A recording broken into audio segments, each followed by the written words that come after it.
What's up, everybody? We're doing a sort of improv, what would we call it, like a swap cast with Sonia from the Tree of Knowledge YouTube channel.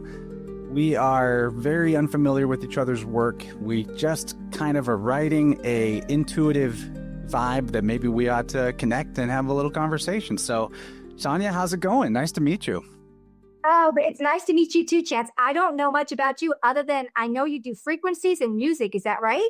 I do a type of sound healing called Biofield tuning, which is particularly awesome in the field of sound healing. I think it's the top tier expression of that form, that healing modality. Do you know much about that?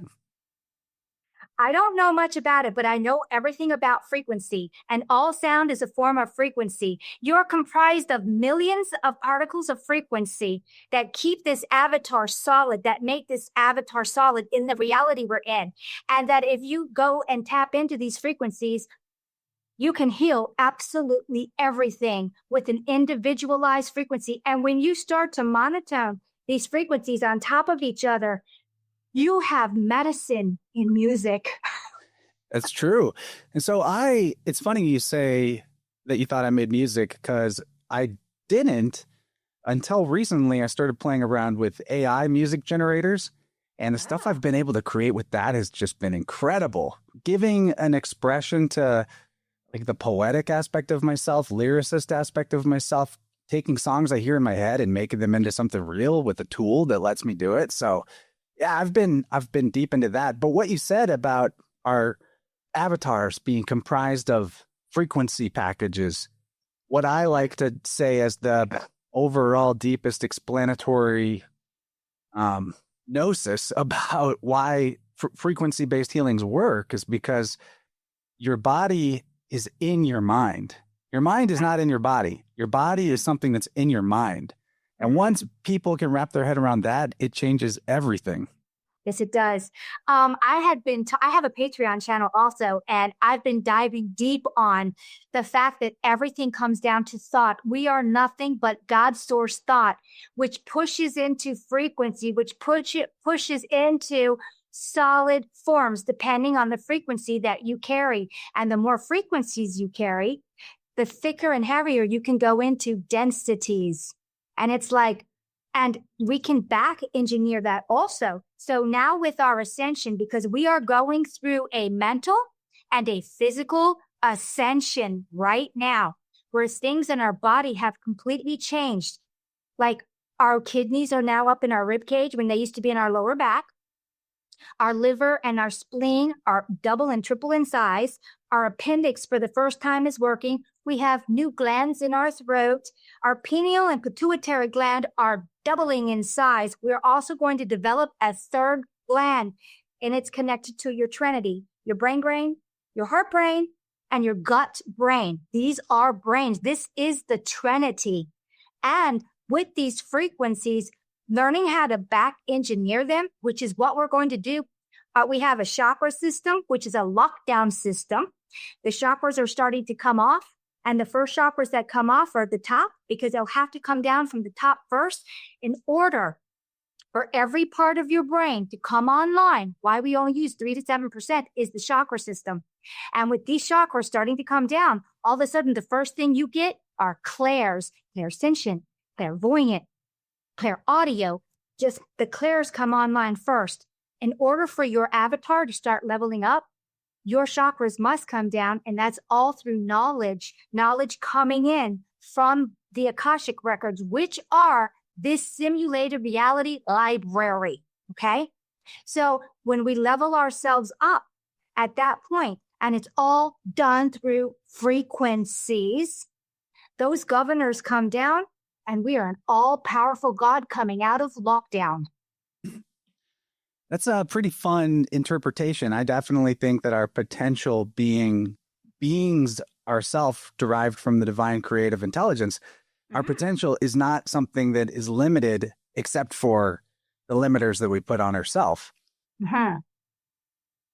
And seeing chakras as governors, I can understand why some people would describe them that way, because in my work with biofield tuning, I am taking energy that is repressed or blocked or off balance that comes from a particular energy center of our central axis. And because there's an imbalance with that energy, or there's a compartmentalization of that energy, what aspects of consciousness and self and emotion and mind and memory that energy center governs, as you say, will be heavily restricted. And in our body is a hologram of the information in this central axis. And what's off balance with it describes what kind of physical ailments we have. So my only way to change how, or that I see it a little differently than what you're saying, is that I don't think the energy centers are themselves inherently a lockdown system or something to stop us from our growth. I think that they are an aspect of comprehending, like an intellectual scaffolding of the way various prisms of energy function. But for a lot of people, they basically are lockdowns. They actually do function that way. But I see them as something intrinsically of self, like everything. So when we talk about a simulated reality, or we talk about, archonic forces, or we talk about chakras being limiters or governors, I always like to be very, very specific with my language so that we don't invite anybody that's maybe newer to this path or in a more paranoid state, as a Kundalini initiate beginning of the path might easily feel. I always want to make sure to language this in the verbiage of empowerment and not victimhood in any sense. Yeah. So like when we talk about a simulated reality, it's a spiritual simulation. It's a hologram projected within your mind. And it can definitely roll like it's something outside of you happening to you. But once you truly integrate this all is mind, all is self way of looking at the world, you realize, okay, the archons are a part of me. The external forces that are messing with me or trying to stop me from achieving what I think I want or what feels right for myself, those are externalized reflections of internal limitations that I deeply must believe, right? So we bring it all back to self-empowerment. We bring it all back to personal responsibility. And that way there's not a shred of like, the world is happening to me, they're doing it to me, and it all becomes, I'm happening to the world. And I think that's the most powerful place to be. And I think it's the most truthful place to be. Yeah, I will agree with a lot of that. When I look out into the world, a lot of people have been so indoctrinated in foundations that are completely false. And, here's what happens. When you're born and the indoctrination starts, and as you go through your indoctrination schools and you're trained how to be obedient, the first thing is put your hands down, only raise when you need to ask a question or whatever. And I'll tell you when and what you can and cannot do. And you take away natural law from all beings, because as much as I love being here, if I was the only one in my reality, I would be in paradise. Unfortunately, I'm not the only one here creating. This is why I see a lot of negativity. And the biggest problem is that when you're indoctrinated into foundations, and this is your entire set belief system, the older you get, the harder you are not going to be able to break from these foundations, even if it's very simple foundations. So where would you like to go from there? It does seem to be difficult the older someone gets to shake the programming. And that's part of the mind-body mirroring that goes on, because as the mind is further and further into imbalance, the body becomes more and more ill. And I like to say intelligence is a function of health. It goes both ways. We were taught one of those indoctrinations. We were taught that some people have a high IQ, some people are just born dumb. But the truth is your intelligence is also a seed of potential that can grow as much as it's watered. And you water it by improving your health, your energetic balance, your bodily electricity, as in energy flow, how grounded you are, how grateful you are, things like that. There's a whole list of things that can work with your electric body to improve that voltage. But then pattern recognition, I don't know if I said that, but pattern recognition is an IQ enhancer across the board if they're accurate patterns, because part of this fractal hologram reality is that nature has a generative system, and everything that is good, true, and beautiful operates on this same generative system, the same pattern, order of operations. That's what astrology is trying to teach you about. That's what alchemy is trying to teach you about. It's like they say, you learn how to do one thing masterfully, you can start to see how to do anything masterfully, because everything does follow this same pattern of creation when it's done, you know, in alignment with nature it is. So your intelligence can grow. You know, it's not a stuck, fixed integer. Yeah. I always think of IQ tests as skewed. Whose IQ, whose agenda, and what indoctrination system for the IQ test? Is it just rote memorization? Or I think of true intelligence, thinking out of the box, not having someone tell you what to think, you coming up with your own concept and ideas, literally tapping into your subconscious, because in your subconscious, we have 90% of who we are in our subconscious, 10% in our conscious.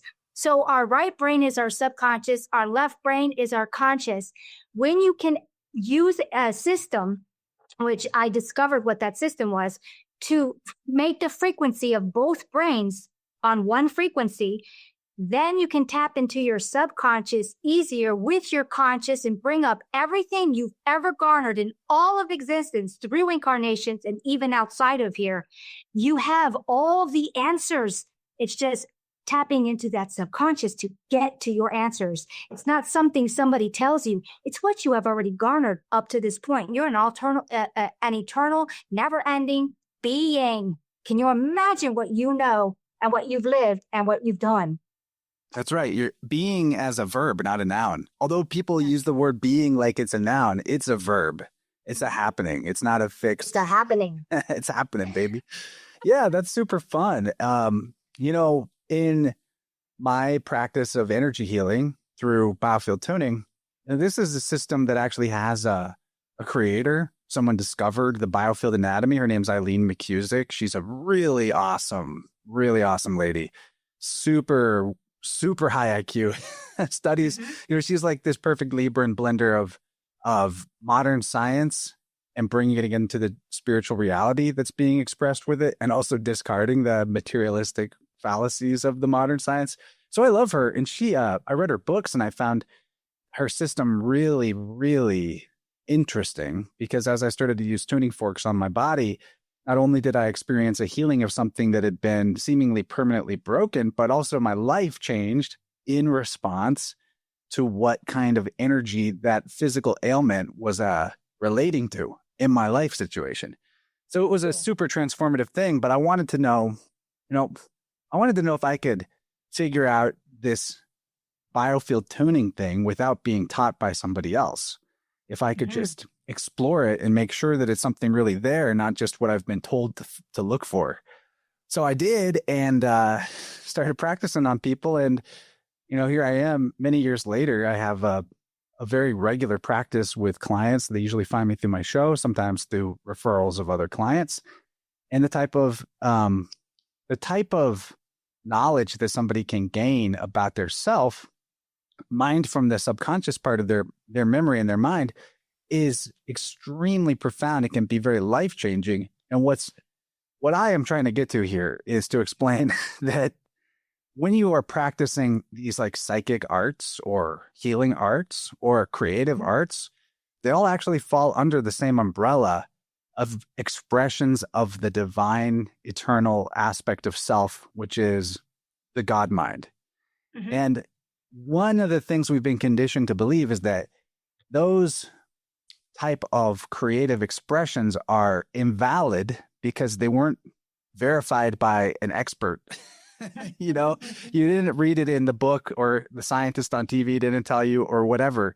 And so it can be kind of tricky for people to get over the hurdle of that particular conditioning, because it feels like when they're really in the flow, or when they're really tapping into psychic knowledge, it feels like they're making it up. Yeah. And the secret I always like to tell people is like, guess what? It's supposed to feel like that. If you are connecting to the divine creative intelligence, well, what does the divine creative intelligence feel like? It feels like the force that's making all of this up as it goes, like all of it. So when you get into that place of giving yourself the permission and trust to know that I can make up my own process as I go, I can access information that feels like it's coming from my imagination because I know that I am good. I know that my intentions are pure. And so whatever comes out of that is going to be in alignment with good and purity and truth. And the last step to unlock that door is to know that imagination isn't something fake. Imagination is the first sense. It's the first of your senses. All the other senses are actually a prismatic dispersion and division of the original sense of reality, which is imagination, right? Yeah. So that's the key. Yeah, that's it. I always talk about that too. I talk about in order to unlock, okay, physicality is 10% of all reality. Physicality is a afterthought. It's a pushing through from the unseen. We are not physical. We never were. We're nothing but we break down to thought. Do you know what it took to make physicality? My gosh, that is a miracle in itself. But when I always talk about the five senses, I said the five senses are in this linear reality in physicality. And then we have the three senses above that, which is attached to your sixth sense. And those three senses attached to your sixth sense is where the building happens. I always talk about this reality being. We're creating it frame by frame by frame. We are. This is where you can start creating into the ether. Okay, say you put your keys down somewhere and then you go back and you're like, oh, my keys aren't there. And you go and you look and you look and you look and you come back and, oh my God, I just looked there and now my keys are there again. It's because we're creating each frame. The only thing is we're not the only ones here creating frames. In our individual little space, we create more, but as we go out, it's a collective creation. This is why we're not in paradise, because it's running on a yin and yang reality system. So positive, negative. But the key to everything starts here.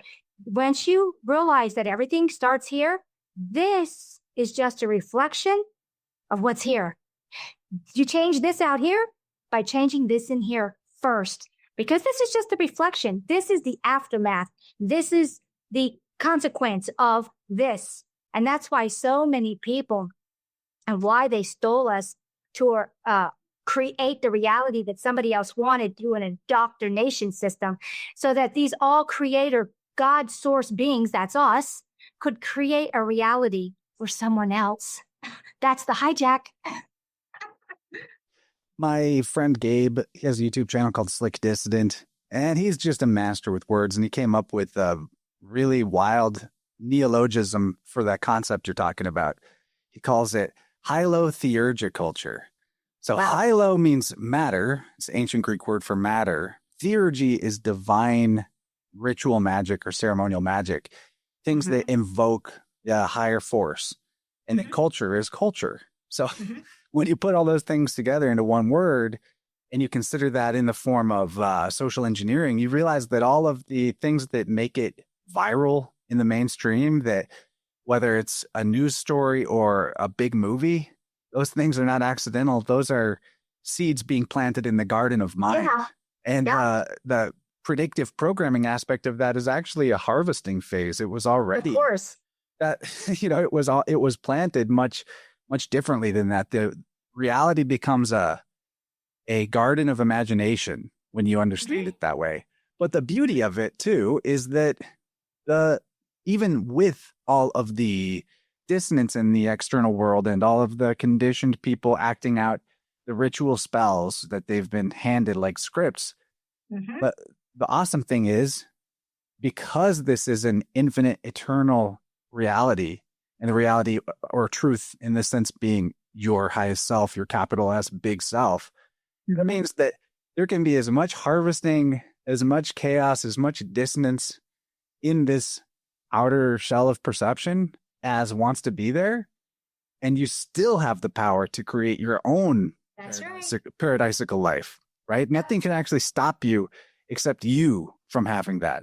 No matter how deep into the Kali Yuga or the Iron Age we are or have been, you still have the power to do that. So what is stopping you? It is stuff in that subconscious part of your mind. To go back into biofield tuning a little bit to give some illustrations for that.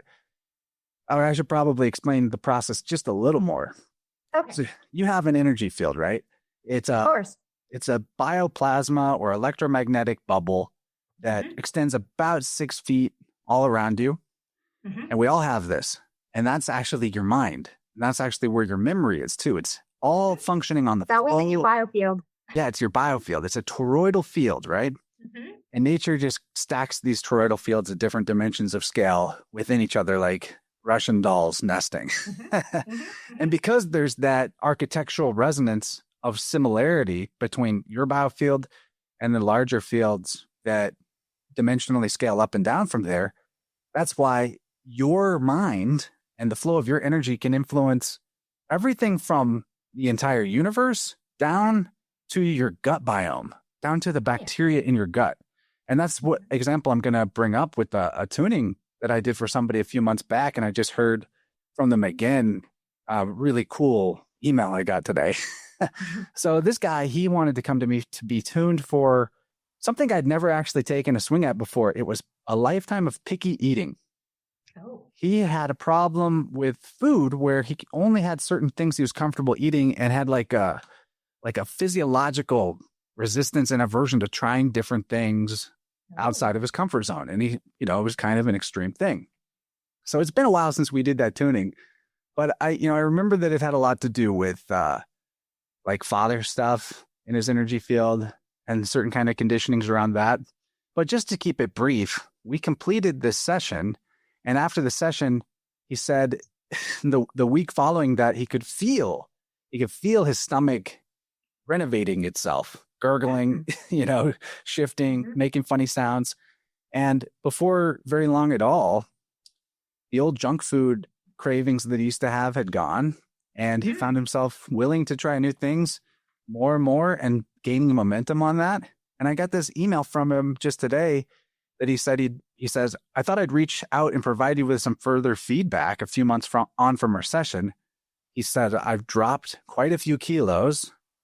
And he said he hadn't bothered to weigh himself in a number of years because that was something that was a sore spot, but he could tell by the quality of how his clothes fit and his visual appearance and the fact that he had to buy a smaller belt that he definitely has lost weight. And so now he's just completely exploring new foods and trying all kinds of stuff. And his junk food aversion is strong. Like, not only is he not attracted to it, he's averse to it. So all of that indicates that the actual gut biome itself, the bacteria in his digestion have changed to a different form. That mind in your gut, right? That what I see? What's that?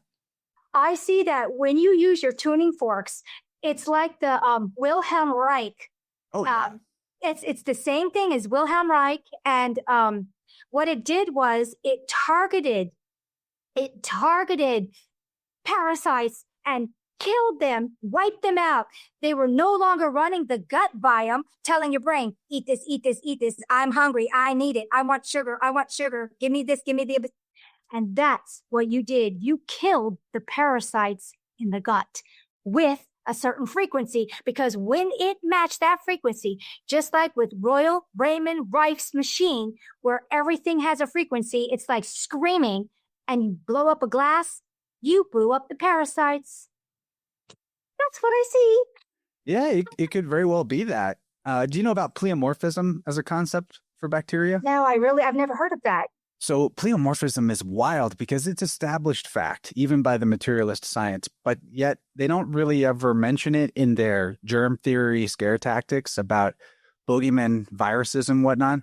But so you have these cells in your body that your blood grows. And I'm not a biology expert, so I'm blanking on what they're called, but this is a real thing. These like seed cells that can actually change into any kind of bacteria, or even sometimes things that we would actually observe under a microscope and think were parasitic, based on what your body needs to consume, needs to clean up within itself. So we've been taught that there's germs, they're outside of us and they get into us. And when they get into us, it makes us sick. But the more likely story is that you actually have the entire spectrum of possible germs or bacteria in yourself at all times. And when one becomes prevalent in a certain part of your body, say like you get strep throat and they swab your throat and they're like, oh yeah, it's full of strep. Well, what they don't tell you is that you had millions or billions of strep bacteria in your throat before you felt sick. So there must be a different reason for you actually having symptoms. And maybe those symptoms are based on some kind of toxicity overload going on in that part of the body.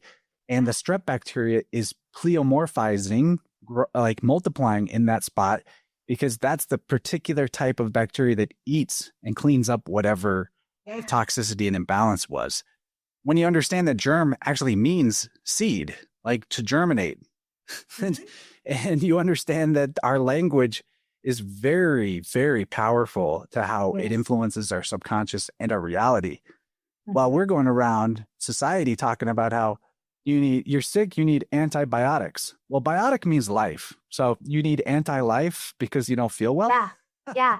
And most of the time when I see people getting sick, it's because you're over detox. There's no such thing as a flu. Do you know how many tests they did in the 1940s, 50s, 60s, and 70s trying to contaminate somebody with the flu or a cold? Oh, yeah. Impossible. Your own body is detoxing. Yeah. So you feel sick and you got to throw up, throw up. If you have diarrhea, have that diarrhea. Embrace the symptoms. They are the healing. If you're sweating and you need to sweat the toxins out of you, sweat. So if you're running a fever, run that fever. They've done everything they can to shut down your detoxing system so they can sell their pharmaceutical crap. Yeah. And it's a pretty brilliant business model because if you suppress symptoms in somebody, but those symptoms are actually the detox and healing process itself, then it's inevitable that after the body has some time to adjust from the poison that it just took in. I mean, that's what antibiotics are. They just straight up they're poison. They're just big toxic shocks. Then your body will just have to do that all over again later. And it's even more behind on its detox workload. So the illness feels worse. There's nothing crazy about this. This is quite self-evident truth. Yeah. If you can break past the spell of the white coated magicians at the hospitals. I know that I did a big deep search and I found out that about 150 years ago, the only thing doctors did was one thing, and that was parasite control. And when the doctors did parasite control, that's when we had the midwives and all this. And the Rockefellers and the Rothschilds and a whole bunch of them decided that they wanted to make humans a residual income by making everyone sick. They had to get rid of those doctors and the midwives. So once they took the parasite control out of people, the first thing that ever showed up, ever recorded was cancer. Parasites create cancer. They're defecating and urinating inside of you. They're overflowing. It's too much. If we were on just regular parasite control, which is you can take ginseng, you can take horseradish, you can take garlic, onion, cilantro, oregano, oil of oregano. There's so many things in our natural diet, ginger, cinnamon, nutmeg, clove. These are all cancer fighting, which are parasite killing things that used to be in our everyday diet. And once the cancer control, or I should say the parasite control, was taken from humanity, we are sick across the board and put on pharmaceuticals where they take natural things, create a pharmaceutical, take out certain codes, then your body can no longer recognize those things that came out of nature, so they can patent it synthetically. And those things have a million side effects because they're toxic poison. Yeah, they're not side effects. They're just effects. They're just effects. And death being one of the effects. I didn't know you could get past death. What's funny, too, besides what you're saying about the older profession of medicine, one thing that's been lost along the way, too, is that doctors were versed in astrology. Like that was commonplace. That was part of the education for a healer. Yes. You needed to know all kinds of other possible influences and the way that their life is resonating with the one life that is all life. And that's a huge part of the story too. Now, another thing too that I would add to what you're saying about Cancer, is kind of an astrological segue, is that that's an astrological sign. Yeah. And it's the crab, right? It's a sign that symbolizes the deep part of our emotional self and the defensiveness we feel about our vulnerable emotions that are profound and strong. So in a psychosomatic sense, part of what can cause somebody to have these packets of toxicity in the form of tumors would be extreme long-term repression of emotions. And that tumor is like the shell of the crab around the painful or sort of unexpressed negativity of those emotions. And it's not about actually never having negative emotions. It's about honoring them, allowing them as a legitimate part of your psyche, not saying I'm not allowed to feel anger or I'm not allowed to feel sad. That's how repression works. And in people's energy field, one thing that's fantastically awesome about biofield tuning, and I think anybody could actually learn to do this, is that the distance away from the body in someone's energy field actually determines how old they were in that incarnation when whatever compartmentalized energy or repressed emotion is found at that spot. So for example, I am 36 years old, which means if my energy field is 6 feet in radius, then 1 foot away from my body is 6 years of my life. 2 feet, 12 years. 3 feet, 18 years. And this goes, and it changes. It's like the rings of a tree. It changes for your age. A 50-year-old halfway through their energy field would be when they were 25. So when I'm waving around my tuning fork, I do this in my living room, actually, and we're on just a call like this, don't even have video on. And I am sweeping through their energy field based on having put their body image or hologram on my table in front of me. And I represent it with like crystals and candles that correspond to different parts of the body and energy centers. I will sweep my fork through and I will hear and feel dissonance through the tuning fork, through the sound, through cues I get in my body. For me, I have kind of a weird ability where when I find what I'm looking for on a psychic level, not just with tuning, but just in general, like say, I want to draw a tarot card and I want to know which one, I point to the options and my ears pop and my head clicks every time. And it's always right. So I just go with it. Like that's kind of how it works for me. I think it has to do with my human design having an open head and all my other energy centers defined. But when I find, say, this is what the biofield anatomy is about. When I find something dissonant or stuck in their field, and I know how far away from their body it is, and I know the vertical aspect of it, like is it at the throat level? Is it at the hips level? And I know if it's the left or the right, and I know if it's in front of their body or behind their body. All of those coordinate aspects tell me something specific about the nature of the energy, because our energy fields have an anatomy just like our bodies. Just like every human being has, although like you noted in a Mandela effect sense, our physiology is actually shifting in very interesting ways. But our physiology is largely uniform from person to person, right? That's even when it changes across the board, it changes for all of us. So, for example, I say find something that's at the level of their stomach, which would be like the sacral chakra, second chakra. It's on the left side and it's in front of their body. And it's say around, I find it very close to the edge of their field, maybe right at the edge. When I come across that dissonance, I will get information about what that is on top of how it's positioned in their biofield anatomy. Specific information will come into my mind about what does it mean for them as an individual. Maybe it's like at the point where they were born, and I can tell because this part of their biofield deals with feeling unsatisfied, disappointed, frustrated, resentful. I get a feeling of like, ooh, this is disappointment. This is a big disappointment. I feel what this is. They were born C-section.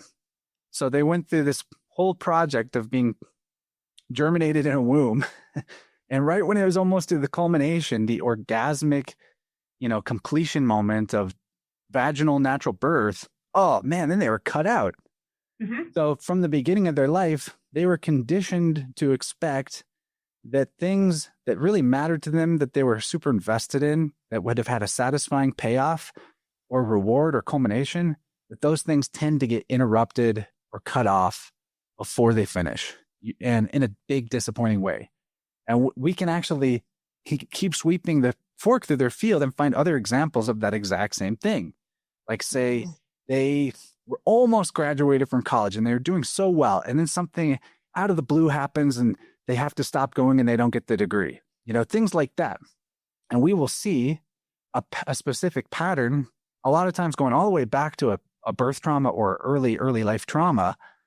And I'll be able to convince them essentially that, hey, you've been walking around expecting things like this to happen because that's based on the trauma conditioning you received early in life that made you think that that's how life was or that's how you are.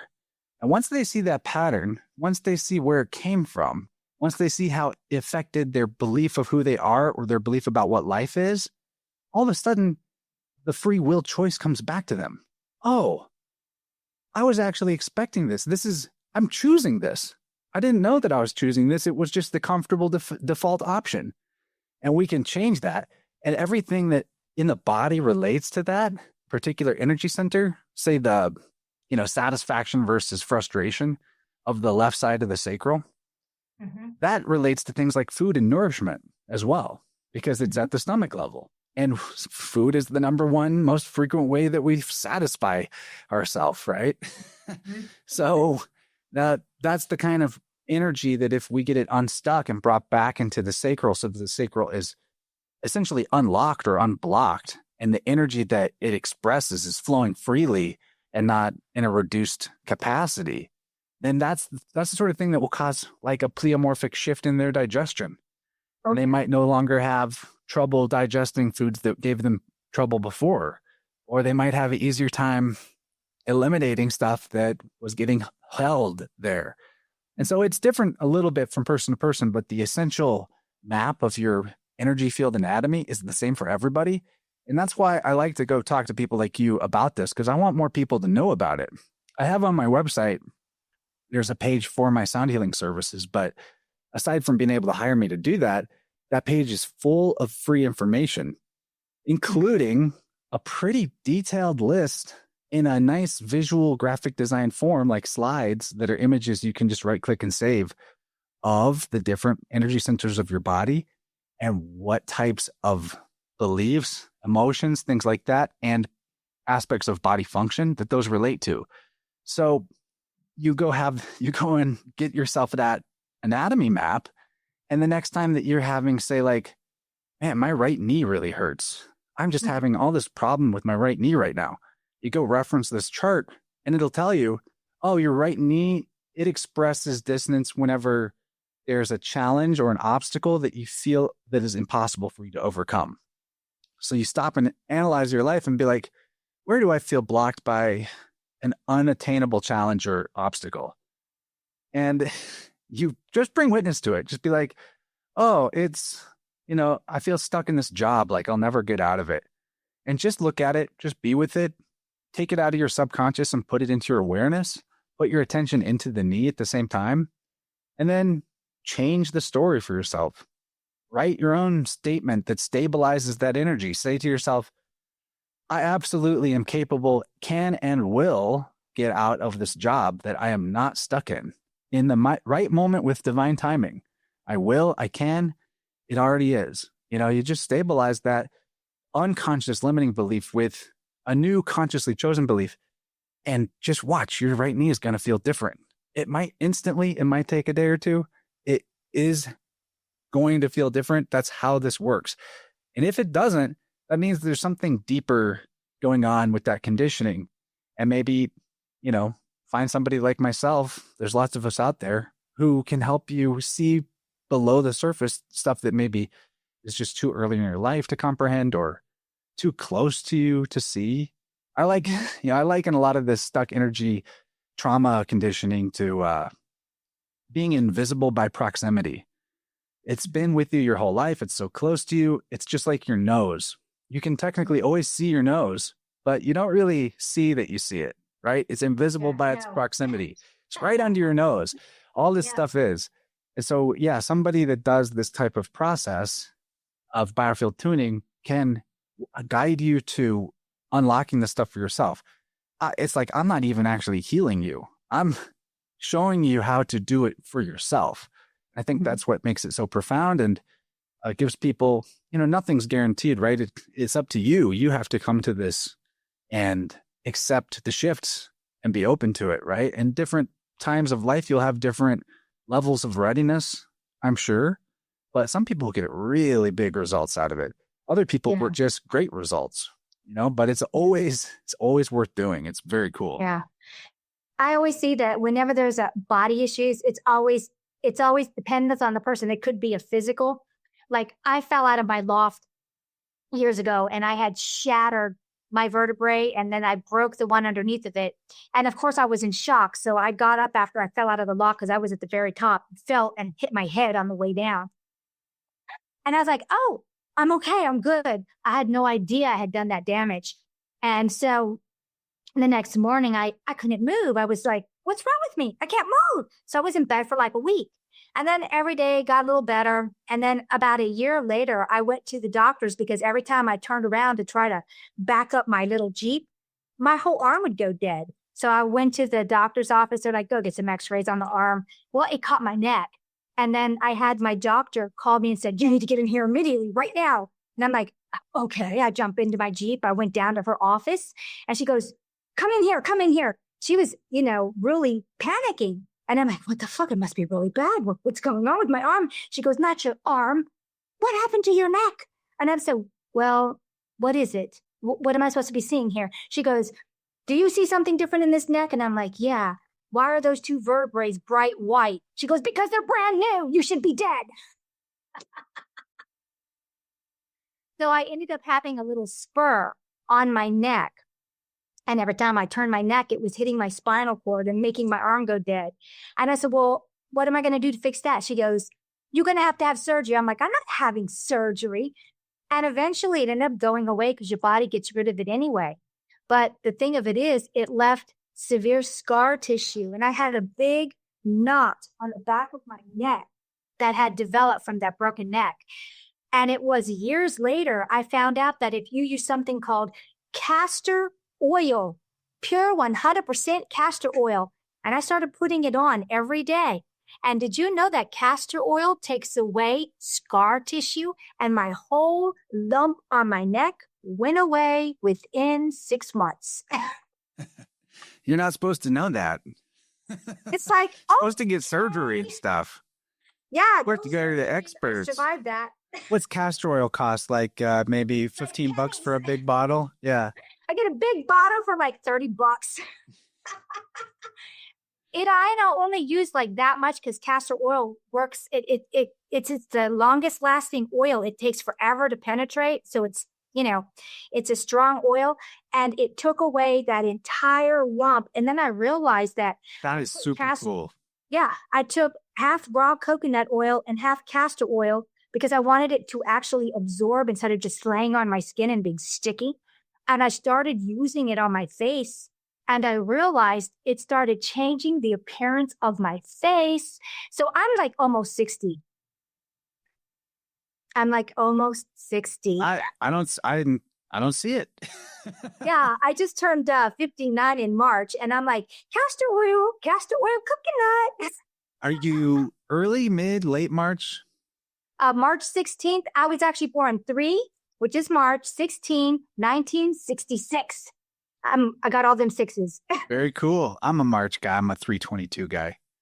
Oh, wow. Cool. Yeah.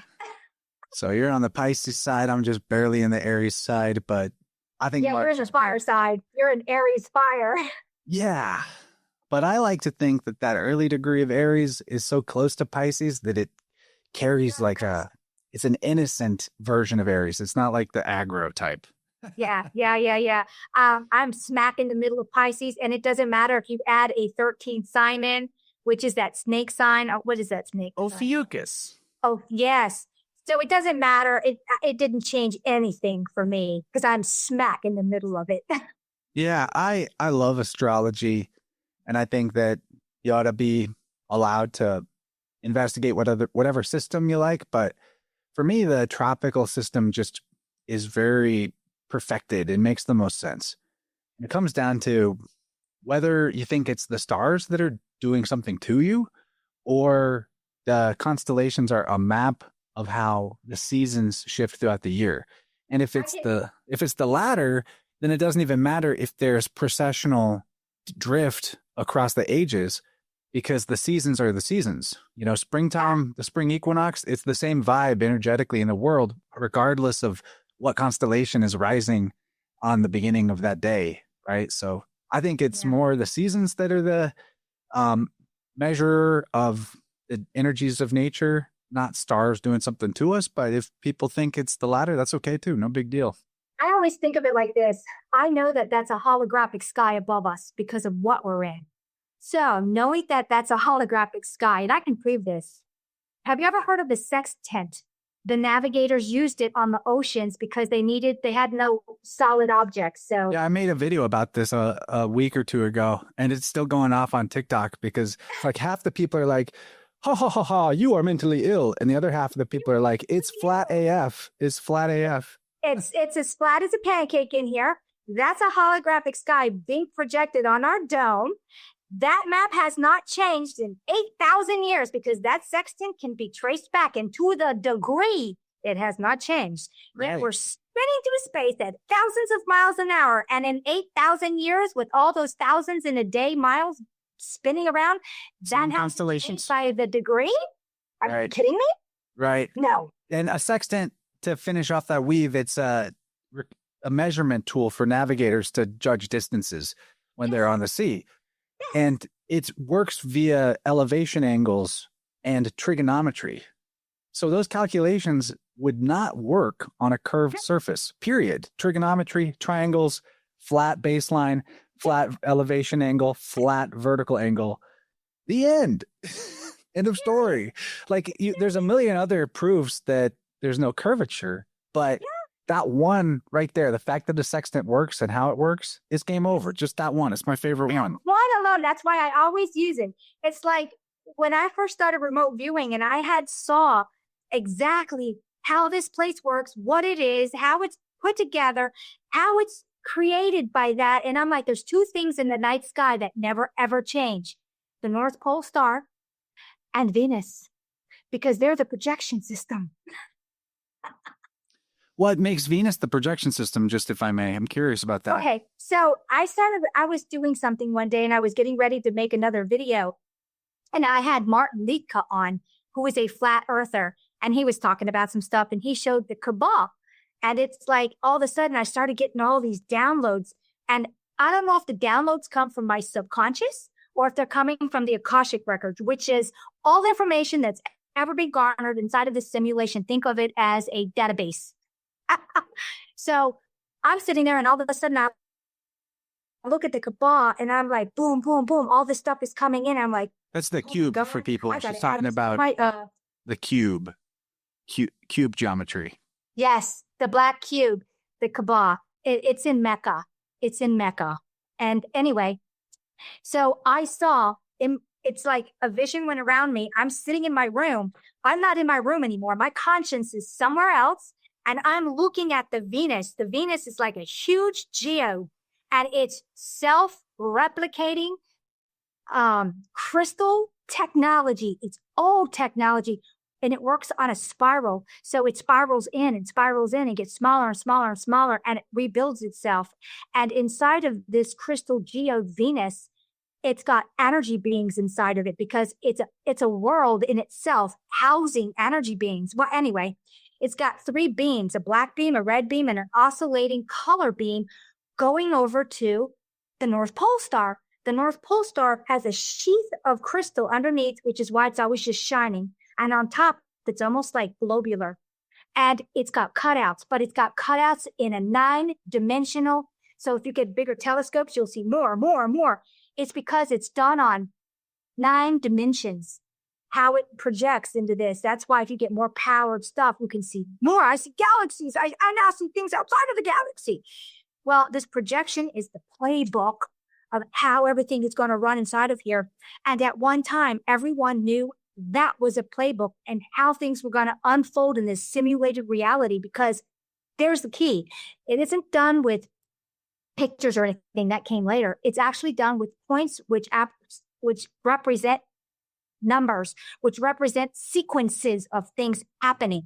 Okay, if you knew the playbook, okay, we're going to have this big catastrophe here. We're going to have this going on here. We're going to have this going on here in this dimension, in this time frame. It's the playbook of all of this. This is why astrology was taken out of our reality, because what if everyone could read the playbook above our head? Somebody knows how to read their playbook, the deep state. I like to describe it as more a reflection, because I mean, of course, the stars are a reflection from that northern disco ball, if you want to call it that, right? So I come from an experiential gnosis that life is one, not like the hippy dippy fluffy, like we're all one, man. But I mean, there's only one life in existence. There's only one life in existence, and that life is the only thing that exists. And if that's the case, everything is that life. Yeah. Even things that we see as inanimate, you know, even our chat GPTs, yeah. They are part of this one life. Otherwise, it wouldn't be here in our existence and our consciousness. Mm-hmm. So if that's the case, that life is a melody. You know, it's a song, it's a jam, right? Mm-hmm. And in a song, different instruments may be part of one song, but they're all playing to the same beat. They're all expressing, maybe even creatively improvising around a same pattern sequence. And so when we see events in the real world that mirror the information of the sky clock, that's like, you know, that's the singular life showing up over here and over here, doing the same song in both places. But instead of it being a band with like 2 guitarists, a bass player and a drummer and a singer, it's like infinite instruments, infinite variables, but all playing to the same song.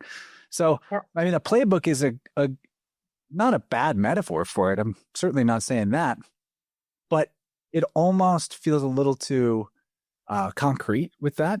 Where like, if you read a potential cataclysm in the sky clock, well, that could show up one way for one person, a completely different way for another person. And then person 3 makes a sacrifice that is difficult to make, that symbolizes that catastrophe. And then they don't get hit at all. You know, so it's like, are you being entrained by the music, or are you playing with the music? You know, are you a background instrument, or are you a lead virtuoso? You get to choose, but it definitely matters if you know the pattern.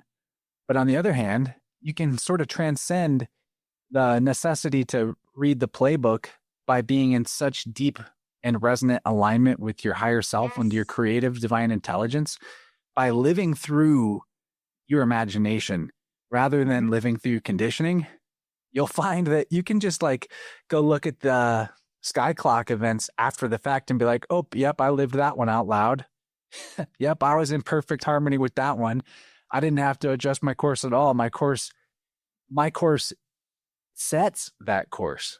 Mm-hmm. Mm-hmm. I am the one charting the course. I'm the one playing the music. But different people are at different levels of ability with that or not. This is where I always say individual resonance is what you will experience. If you're on a different frequency than the given frequency, you can go above it. This is why I wasn't in Palestine when it was being blown up. I wasn't in California when it was being burnt down. I wasn't here and I wasn't there, and this didn't happen in my reality, even though it's where does your resonance lie? Where is your frequency? Because I do know this, inside this 3D dimension, there are 12 densities. Depending on the density you're in is what you're going to experience in that playbook. So I was hoping to shoot for about an hour. What do you think? You got any other questions or stuff you want to run by me? I feel like we had a fun, really wide-ranging conversation here. It was really cool. Oh, yeah. I'm good for an hour. I was going to tell you that I'm actually going to be doing something soon, so I'll have to cut it. Yeah. There's a lot going on. But this was a blast. We'll post it to both of our channels. Thanks for taking the time and just chatting with me. It's been a little while since I did this kind of a show, so it felt good to stretch my legs and express some vibes. You know what I'm saying? Yeah. Chance, I really love your information. I hope everyone goes to your channel, looks you up, maybe even book a couple of sessions if they're having issues, because I'm very much with that. I'm like, if there are ways, instead of putting Band-Aids on problems, to actually get to the root, I'm all for that. It's one of the reasons I was looking forward to doing this with you today, because you can do resolutions. And I'm always looking for resolutions. Yeah. Yeah, we don't heal trauma by knowing what happened or how it made us feel. We resolve it permanently by getting to grips with how it influenced our personality and how it influenced our expectations and beliefs about what life is. One of the deep secrets they don't want you to know is your personality, your persona, the mask you wear. It's a choice. It is. Doesn't matter the script of your birth chart. You know, that tells you about your inner self, sure. And that's something that you can vibe with all day. And it's got higher octaves and shadow octaves. But your personality, how you face this world, how you perceive this world, totally up to you. Yep, free will. It's all your choice. Yeah, so I'm going to hit us out with this. Cool. Plus, that's the biggest one I've ever seen. Of course, I don't mess around.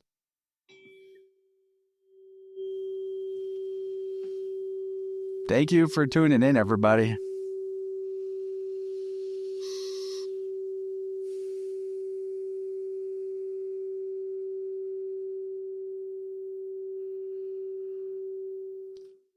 And my people, check out Sonia at the Tree of Knowledge on YouTube. And your people, Sonia, check me out at InnerVerse Podcast on YouTube or InnerVersePodcast.com. Much love to you all. Bye.